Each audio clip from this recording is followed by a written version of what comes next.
Imagine a future that governments feared so much. They tried to erase it from history. In the 1980s and 90s, science fiction wasn't just entertainment, it was rebellion. Some of these films were banned, censored, or buried for daring to imagine too far ahead. From Cold War paranoia to cybernetic nightmares, these are the 15 sci-fi films the world wasn't ready to see. Number 15. Hardware, 1990. At first glance, Hardware looked like another gritty cyberpunk flick, drenched in post-apocalyptic metal and rust. But beneath its industrial shell was a savage warning about surveillance, environmental collapse, and the military's obsession with technology. Directed by Richard Stanley, this low-budget British film followed a scavenger who brings home robot parts, unaware they belong to a self-repairing government killing machine. When the robot reactivates inside a claustrophobic apartment, the horror unfolds in claustrophobic real time. The film's unfiltered depiction of state control, decaying cities, and human apathy caught fire among underground audiences. But censors weren't amused. It was briefly banned in parts of the UK for graphic imagery and sadistic overtones, while American critics slammed it for nihilism masquerading as art. The real controversy erupted when Hardware was accused of plagiarizing a short story from 2000 AD magazine, forcing the studio into legal chaos. Despite being banned from several TV broadcasts and cut for home release, Hardware found a cult following among industrial musicians and underground cinephiles. Today it stands as a rusted mirror reflecting the anxiety of a world ruled by machines, one that feels closer to reality than ever. Number 14. Tetsuo, The Iron Man, 1989. When Tetsuo, The Iron Man premiered in Tokyo's underground scene, audiences didn't know whether to applaud or flee. Director Shinya Tsukamoto's black and white fever dream fused man and machine in a surreal storm of wires, flesh, and steel. The story, if you could call it that, follows a man slowly transforming into a living mass of metal after a bizarre encounter with a metal fetishist. Censors across Asia and Europe recoiled at its grotesque imagery. The film was banned or heavily restricted in Singapore, Malaysia, and even parts of Europe for its disturbing transformation sequences and psychotic energy. Critics described it as a punk apocalypse, while others compared it to a mechanical nightmare reflecting Japan's post-industrial anxiety. Behind the camera, Tsukamoto shot the film guerrilla style, using handheld cameras and stop-motion effects that gave it a uniquely frantic texture. The actors reportedly injured themselves during filming due to the heavy prosthetics and tight metallic sets. Despite the chaos, Tetsuo became a global cult hit, inspiring filmmakers from David Lynch to Darren Aronofsky. Today it's seen as a raw prophecy of our current fusion with technology, a scream of metal that censorship couldn't silence. Number 13. Society, 1989. At first glance, Society seemed like another glossy teen horror film from the late 80s. Directed by Brian Yuzna, it followed a wealthy Beverly Hills boy who suspects his parents and friends belong to a sinister secret group. What he discovers is far worse. A grotesque upper-class conspiracy that literally consumes the poor. When the infamous shunting finale hit festival screens, several countries, including Spain and Australia, immediately banned it. The surreal body horror, mixed with biting social commentary, made it one of the decade's most shocking films. American distributors delayed its release for years, fearing public backlash. Critics either hailed it as a masterpiece of class satire or dismissed it as repulsive trash. Behind the scenes, the effects team used gallons of latex and silicone to create the film's unforgettable, melting visuals. Yuzna later admitted that the film's metaphor, rich people devouring the poor, was a direct attack on the Reagan-era elite. Once banned, Society has since risen to cult legend status, celebrated for its grotesque honesty. It's a film that warns what happens when privilege becomes monstrous, and reality, decades later, seems to agree. Number 12. The Final Program, 1973. 1973. Long before cyberpunk had a name, The Final Program imagined a future so decadent and disillusioned that it felt dangerous to governments and censors alike. Directed by Robert Fuest and based on Michael Moorcock's Jerry Cornelius novels, The film followed a genius playboy scientist on a hallucinogenic quest to locate a formula capable of creating a perfect, immortal being. What he finds instead is the end of humanity as we know it. At its 1973 release, audiences were shocked by its surreal tone, sexual ambiguity, and anarchic philosophy. The British Board of Film Classification demanded cuts for blasphemous content and degenerative behavior, while several European broadcasters refused to air it altogether. In Spain and Italy, conservative groups labeled it anti-Christian futurism, claiming it promoted the idea that humanity could replace God through technology. Behind the scenes, the final program was as chaotic as its story. Robert Fuest clashed with producers over its psychedelic editing, while actor John Finch, who played the flamboyant Jerry Cornelius, refused to shoot several scenes he called spiritually obscene. Despite limited release and harsh censorship, the film became an underground cult sensation among 1970s counterculture, praised for its bold vision of gender fluidity, apocalypse, and post-human evolution. Decades later, critics rediscovered it as a lost cornerstone of British sci-fi, an audacious mix of Kubrick and Burroughs that predicted the moral panic of the digital age. Once banned for daring to suggest evolution might outgrow morality, the final program now stands as a psychedelic prophecy of self-destruction, one that feels disturbingly accurate 50 years later. Number 11. Evilspeak, 1981. Evilspeak began as a low-budget horror sci-fi hybrid, but it quickly became one of the most banned films of the early 80s. Directed by Eric Weston and starring a young Clint Howard, the film follows Stanley Coopersmith, a bullied military cadet who discovers an ancient demonic text. When he feeds it into a military computer, he unwittingly fuses satanic power with early digital technology, creating a computerized conduit to hell itself. Audiences had never seen anything like it. Biblical evil meeting primitive code. But British censors were horrified. In the United Kingdom, Evilspeak was branded a video nasty, placed on the infamous list of films banned under the 1984 Video Recordings Act. The reason? Excessive gore, moral blasphemy, and dangerous association between computers and occultism. The irony was that Evilspeak wasn't nearly as graphic as some of its peers. It was the concept that terrified the authorities. Mixing satanic ritual with computer technology felt like a prophecy of the future, one that blurred faith, science, and control. Behind the scenes, the film was a nightmare. Budget constraints forced the crew to reuse fake blood for multiple scenes, and Clint Howard's transformation sequence nearly caused him to faint under the prosthetics. American critics dismissed it as schlock, but young fans saw something visionary, a story where technology itself could become a vessel for evil. Decades later, Evilspeak was quietly unbanned and restored for Blu-ray. What was once condemned as satanic trash is now celebrated as an eerie prediction of online obsession and digital possession. It was banned for imagining that computers could control faith, and now, in a way, they do. Number 10. Threads, 1984. The BBC's Threads wasn't just banned, it was feared. Written by Barry Hines and directed by Mick Jackson, this British television drama depicted the aftermath of nuclear war on ordinary citizens in Sheffield. There were no mutants, no alien invaders, just the slow, horrifying collapse of civilization. Its realism was so intense that audiences fainted during the original broadcast. Governments feared panic. Unlike The Day After, its American counterpart, Threads, didn't shy from detail. It showed skin peeling from radiation, children mutating, and society reverting to medieval savagery. The British Board of Film Classification refused to grant it a home video certificate for years, citing psychological harm and graphic realism.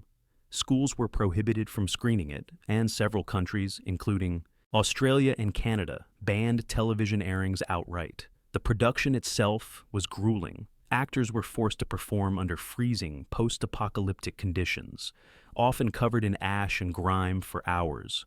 The BBC faced political backlash for airing it during a time when nuclear tensions were peaking under Thatcher and Reagan. Conservative commentators accused it of anti-government fear-mongering, while activists praised it for confronting a truth no one wanted to see. The aftermath was profound.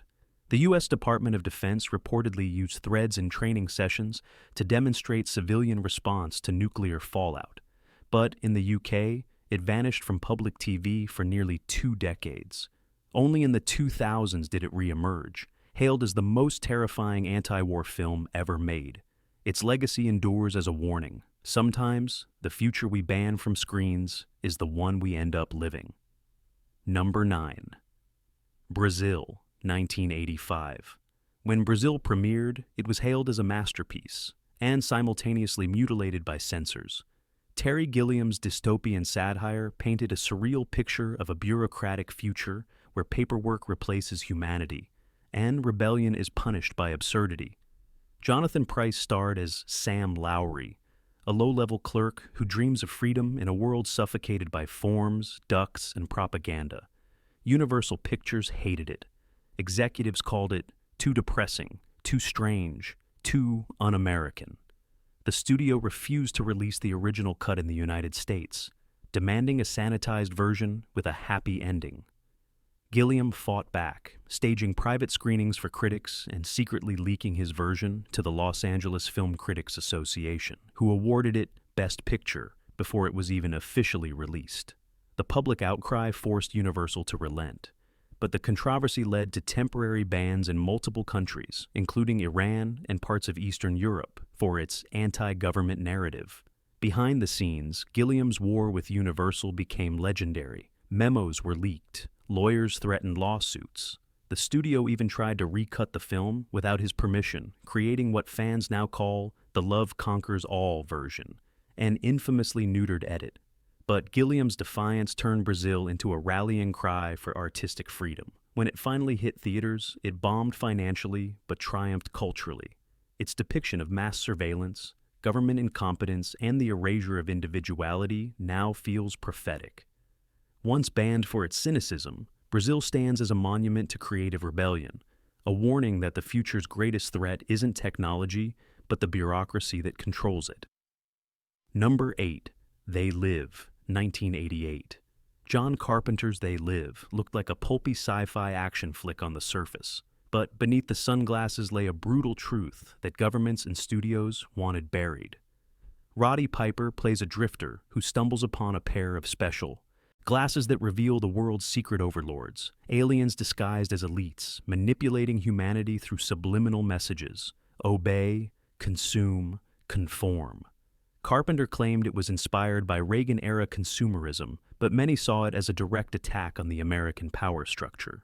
The film's portrayal of alien rulers embedded in government and media caused outrage among conservative groups, who accused it of spreading anti-capitalist propaganda. In Chile and parts of Eastern Europe, They Live was outright banned for inciting rebellion. Even Hollywood distanced itself. The movie's violent 6-minute alley fight scene, now iconic, was condemned for unnecessary brutality. Behind the scenes, Carpenter struggled to keep his political message intact. Studio executives pushed to downplay its social themes, but he refused, famously saying, "I made this film for the working class, not for the bosses." When it was released, critics dismissed it as paranoid trash. But something strange happened. Bootlegs exploded.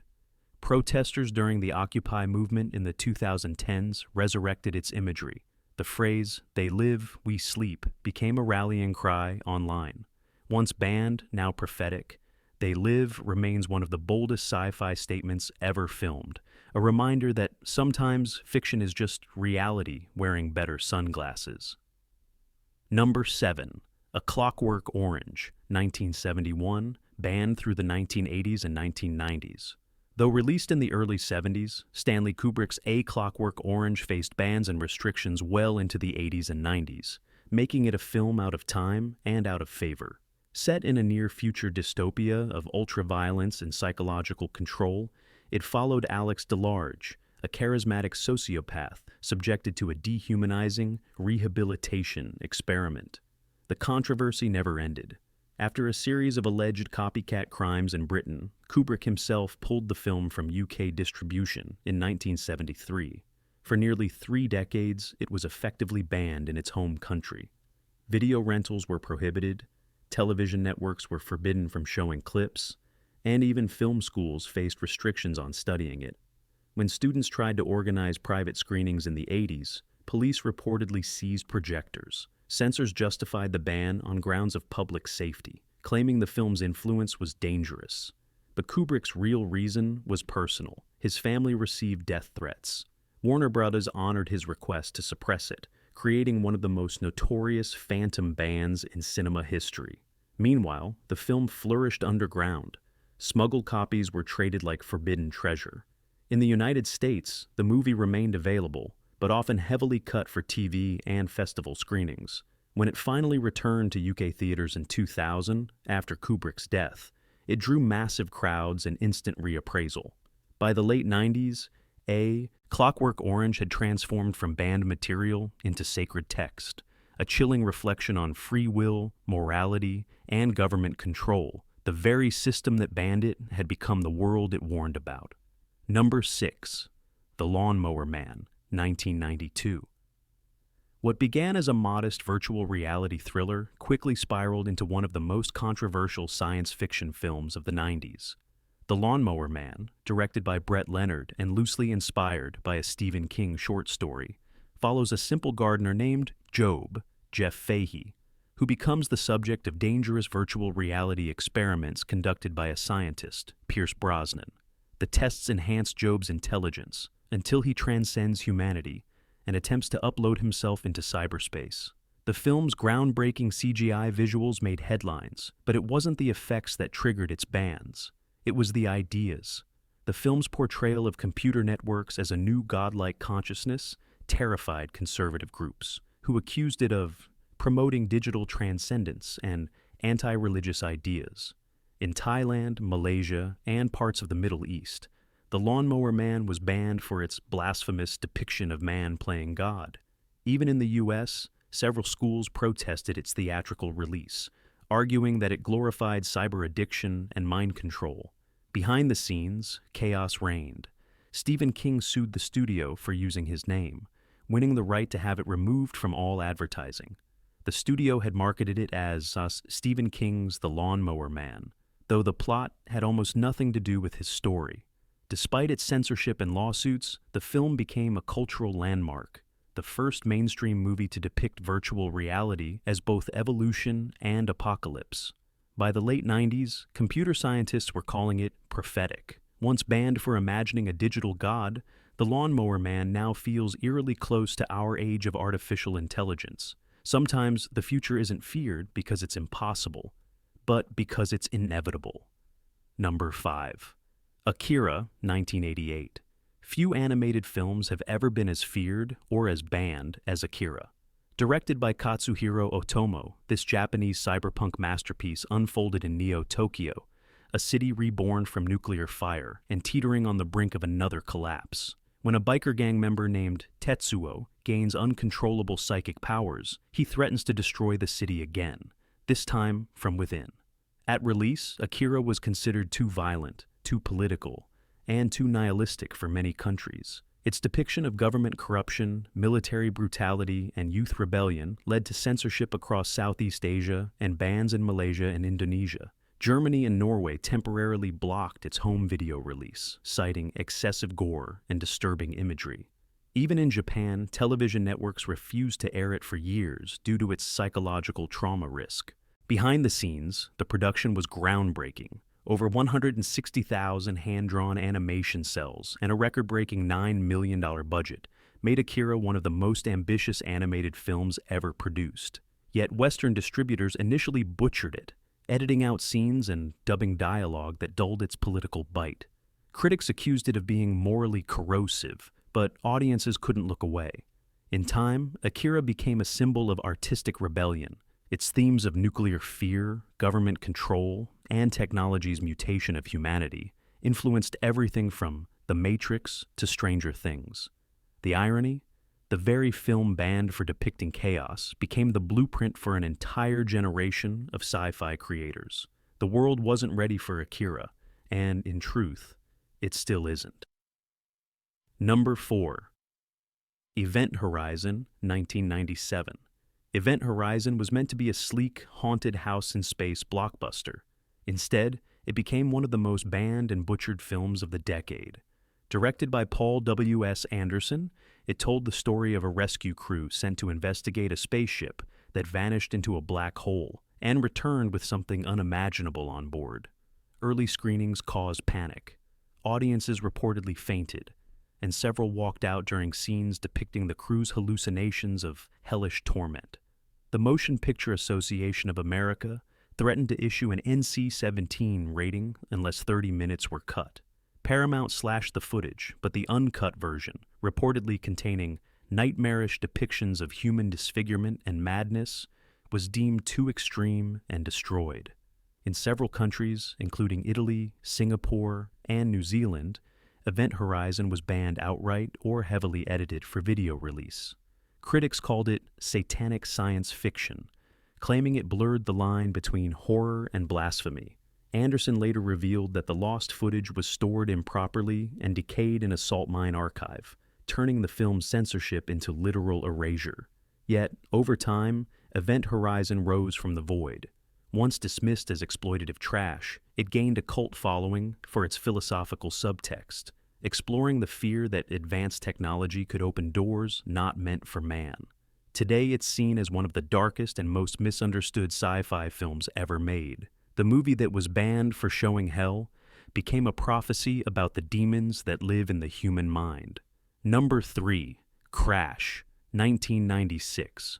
When David Cronenberg's Crash premiered at Cannes, it caused such outrage that audience members booed, critics walked out, and entire countries threatened bans before the film even reached theaters. Based on J.G. Ballard's novel, the movie followed a group of people obsessed with the physical and emotional aftermath of car crashes, finding a strange intimacy in destruction itself. Although marketed as a psychological science fiction drama, Crash blurred genres so effectively that censors didn't know what to do with it. In the UK, the Daily Mail launched a moral crusade, calling it a sick celebration of twisted minds. Westminster Council banned it entirely, preventing its screening across several London boroughs. In Ireland, it was refused classification, while in Canada, protesters demanded it be removed from theaters despite Cronenberg being Canadian himself.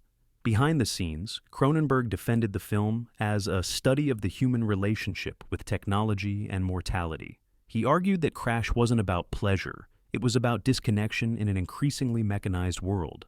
But controversy only fueled its legend. The British Board of Film Classification admitted they received more complaints about Crash than any film in history. Though temporarily banned or restricted in several nations, Crash earned the Special Jury Prize at Cannes for originality, daring, and audacity. Over time, critics reappraised it as a cold masterpiece of modern alienation. Once condemned as immoral, Crash now feels eerily prophetic, anticipating our addiction to spectacle, machinery, and voyeurism. It was banned for making people uncomfortable, but maybe that's what true sci-fi is supposed to do. Number 2. Natural City, 1999. Before The Matrix reshaped cyberpunk, South Korea's Natural City offered a haunting vision of artificial love and rebellion. Directed by Min Byung-chun, it told the story of R, a soldier in a futuristic megacity, who falls in love with a dying cyborg dancer. Desperate to preserve her memories, he hunts illegal scientists capable of transferring consciousness, a crime punishable by death. The film's moody visuals and tragic tone drew comparisons to Blade Runner, but its release ignited a storm. South Korean censors temporarily banned it from local TV for disturbing depictions of synthetic intimacy and moral transgression. Meanwhile, several Asian countries, including Malaysia and the Philippines, blocked its home release, citing philosophical obscenity. Behind the scenes, Natural City was a labor of obsession. Its director spent years rewriting the script, merging East Asian spiritualism with Western transhumanist concepts. The budget spiraled, forcing last-minute cuts and CGI compromises. When it finally premiered, critics were divided. Some called it a visionary masterpiece. Others labeled it soulless and dangerous. International distributors hesitated, and the film vanished from circulation for years. But its legacy endured in whispers. Modern scholars now regard Natural City as a milestone in Asian sci-fi, a film that dared to question whether love could survive when consciousness itself becomes a commodity. It was banned for showing the most terrifying truth of all, that the line between soul and software is already gone. Number 1. The Matrix, 1999. It's hard to believe now, but when The Matrix first premiered, it terrified governments around the world. The Wachowskis' cyberpunk masterpiece, starring Keanu Reeves as a hacker who discovers reality as an illusion, was hailed as revolutionary and condemned as subversive. China, Egypt, and parts of Lebanon banned it immediately, claiming it promoted rebellion against reality and the divine order. In truth, The Matrix hit a nerve because it exposed one. Its themes, technological enslavement, systemic control, and the illusion of freedom, mirrored real anxieties of the digital age. After several high-profile crimes where perpetrators cited Matrix-like delusions, many countries censored or restricted it further. Even U.S. broadcasters removed parts of the red pill sequence in some edited TV versions. Behind the scenes, production chaos matched its visionary ambition.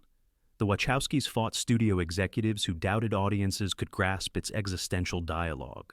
Keanu Reeves reportedly trained 4 months straight for the film's kung fu sequences, while effects teams pioneered bullet time to capture impossible moments of suspended reality. Despite bans, The Matrix spread like wildfire through pirated VHS and early online forums. It became a cultural virus, impossible to contain. Today, its imagery defines a generation. Black coats, green code, and the eternal question: what is real? Once banned for making people question the world, The Matrix ultimately changed it. It turned philosophy into rebellion and rebellion into prophecy. And perhaps that's the greatest fear any authority ever had, that science fiction could wake people up. From forbidden dreams to erased reels, these 15 banned sci-fi films didn't just predict the future, they fought for the right to imagine it. Which one shocked you most? Was it banned because it offended power, or because it was too honest about what was coming? Like, subscribe and tell us, what future are you afraid to see?